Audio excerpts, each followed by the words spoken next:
Bismillah, pagi hari ini kami akan menjawab beberapa pertanyaan yang masuk.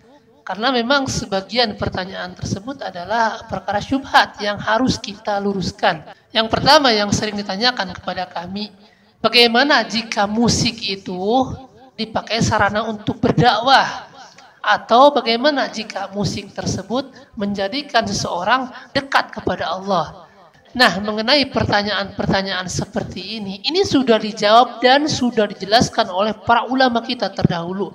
Di antaranya yang menjelaskan mengenai hukum berdakwah dengan musik, hukum menganggap bahwa musik itu akan mendekatkan diri kepada Allah, itu sudah dijelaskan oleh Imam As-Subki sebagaimana yang dinukil oleh Imam As-Sarbini di dalam kitab Mughni Al-Muhtaj. Kata beliau apa nih, dengarkan baik-baik. Setelah beliau menyebutkan bahwa nyanyian yang diiring dengan alat musik, yakni as-sama itu adalah munkarun wa dhalalatun wa huwa min af'alil jahalati wa syayatini, bahwa nyanyian yang diiring dengan alat musik itu merupakan kemunkaran dan juga kesesatan dan merupakan perbuatan orang-orang jahil dan para syaitan. Kemudian beliau menyebutkan, perhatikan baik-baik, wa man za'ama 'ala dzalika qurbatun, barang siapa yang menganggap bahwa nyanyian yang diiringi dengan alat musik ini sebagai bentuk qurbah, sebagai bentuk mendekatkan diri dia kepada Allah, faqad kadzaba wa iftara 'ala Allah,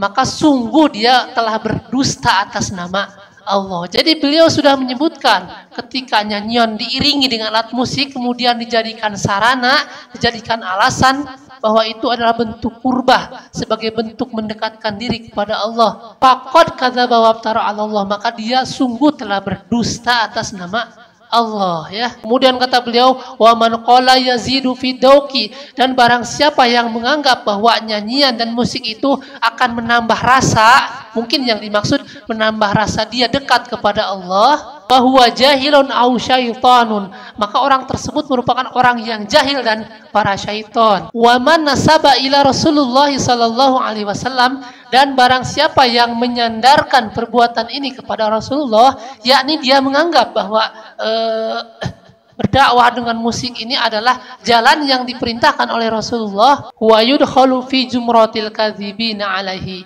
dan orang tersebut termasuk orang-orang yang berdusta atas nama Rasulullah. Kemudian beliau membawakan hadis Nabi, man kadzaba alayya muta'ammidan falyatabawa maq'adahu minan nar, barang siapa yang berdusta atas nama Nabi, maka hendaklah orang tersebut mempersiapkan tempat duduknya di neraka. Kemudian ini masih dilanjutkan, walaisa hadza tariqatu auliyaillah, dan nyanyian yang diiring dengan alat musik ini bukan merupakan jalannya para wali-wali Allah. Jadi beliau sudah menyebutkan bahwa mendekatkan diri dengan cara nyanyian yang diiringi dengan alat musik ini bukan jalannya para wali Allah, bukan thariqahnya para wali Allah, bukan, kata beliau.